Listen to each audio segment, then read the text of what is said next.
Hey everyone, welcome back to yet another video. So in this video we're going to talk about CI/CD pipeline कि वो क्या होती है, and we will create one with EC2 and GitHub Actions. So yeah, let's get into this video.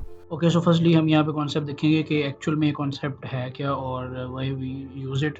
So let's say मेरे पास यहाँ पे simple note करें कि मैंने एक रिपोजिटरी बनाई हुई है. This is a simple Node.js application जिसके अंदर बेसिकली ये सिंपल एक हेलो वर्ल्ड प्रिंट करता होता है. अब लेट्स से इसको हमने डिप्लॉय करना है, तो फर्स्ट हम इस केस में लेट्स से हम EC2 को ले रहे हैं कि हम EC2 पे इसको डिप्लॉय करते हैं.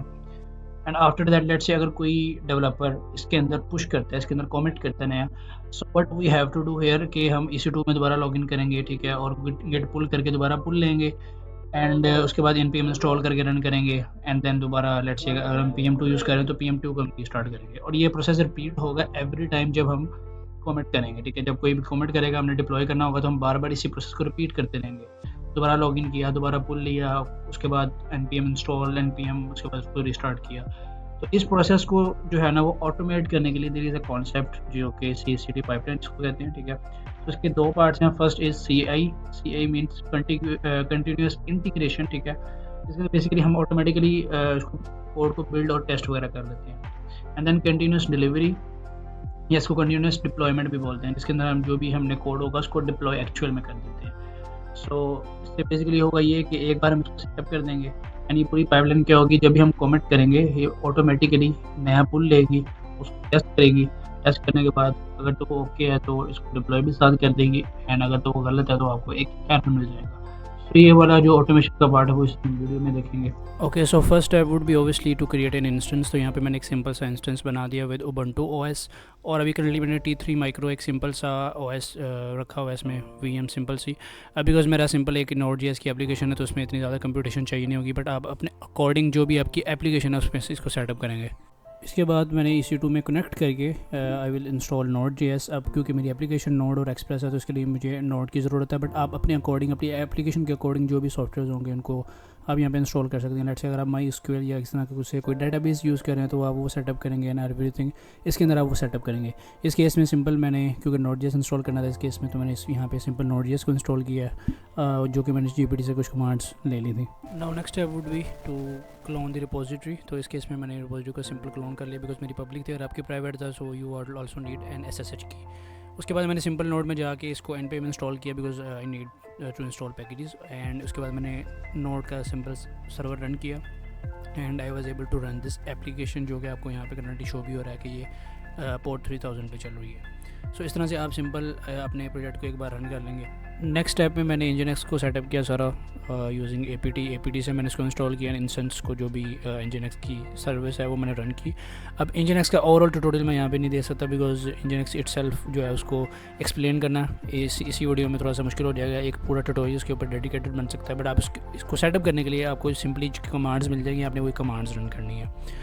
अब Nginx को जैसे यहाँ पे जब तक सेटअप हो रहा है, मैं यहाँ पे चीज़ बता दूँ कि अभी मैं करंटली एक बार इसको डिप्लॉय करने के सेटअप कर रहा हूँ. आपको जो भी एप्लीकेशन रन करोगे आपको एक बार उसको एक बार आपको उसको डिप्लॉय करना पड़ेगा एटलीस्ट, देन आपकी CI/CD पाइपलाइन रन होगी.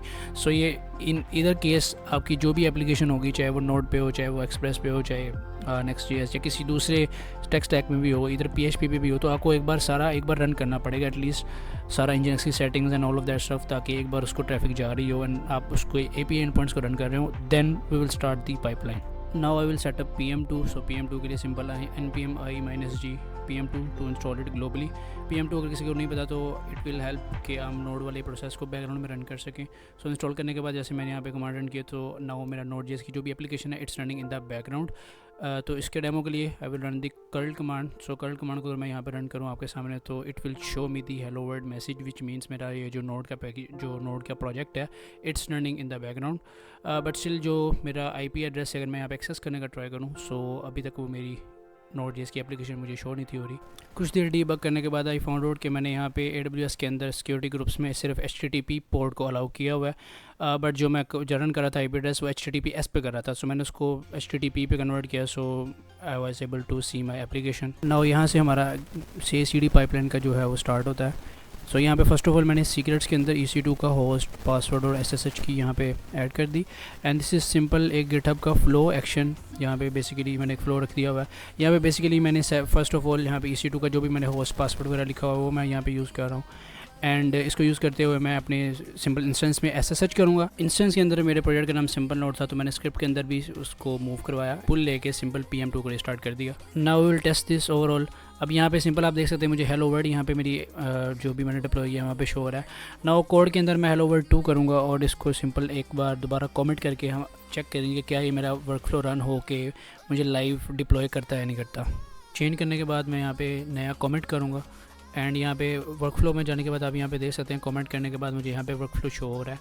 अगर इसको मैं ओपन करूँ तो यहाँ पे इट्स सक्सेसफुली रन, और यहाँ पे आप डिटेल्स वगैरह भी देख सकते हैं इसकी कि क्या क्या लॉग हैं इसके। इस करने के बाद भी अगर आप यहाँ पे रिफ्रेश करूँ तो मुझे हेलो वर्ल्ड 2 शो नहीं था हो रहा। प्रीवियस केस में जब वो 2 शो नहीं था हुआ तो मैंने यहाँ पे लॉग्स में देखा तो बेसिकली मुझे स्टैश का एरर आया हुआ था, क्योंकि मैंने सर्वर साइड पे थोड़ा बहुत अपना कोड चेंज किया हुआ था, तो उसकी वजह से मुझे एरर था। और यहाँ पे मैंने थोड़ा बहुत यहाँ पे भी फाइंड आउट किया, मैं यहाँ पे कमेंट करके भी ट्राई करता तो मुझे स्टैश का एरर था। सो इस स्टैश को एरर को जो मैंने फिक्स किया तो यहाँ पे सिंपल मुझे हेलो वर्ल्ड 2 शो हो रहा था। Now for last time we will test it again, तो मैंने 2 को 3 कर दिया एंड मैंने दोबारा इस फ्लो को ओवरऑल रन किया। तो यहाँ पे आप देख सकते हैं अभी करंटली फ्लो इज़ रनिंग। थोड़ी देर बाद यहाँ पे चेक किया तो इट वाज डिप्लॉयड, मतलब मेरा सारा फ्लो रन हो चुका था। और मैंने इसको रिफ्रेश किया तो आप यहाँ पे भी देख सकते हैं कि 2 से 3 हो गया, विच मीन्स हमारी पाइपलाइन जो है वो सक्सेसफुली रन हो गई थी। सो या that's how you create a pipeline. Personally it was very life changing for me, because जब भी कोई डेवलपर पुश करता था तो मुझे EC2 में लॉगिन करके बाकायदा सारा रीडिप्लॉय करना पड़ता था। सो एक पाइपलाइन सिंपली बना के जो है वो सारा मेरा काम जो है वो काफ़ी ज़्यादा सिंप्लीफाइड हो गया था, बिकॉज एक कमेंट से सारा कुछ खुद ही क्रिएट हो जाता था, मतलब खुद ही डिप्लॉय हो गया and all of that stuff. So yeah this is how you can also do the same thing, और EC2 के बजाय आप कोई दूसरा सर्वर भी यूज़ कर सकते हैं। सो या that's it for this video. Hope you like the video and I will see you in the next video.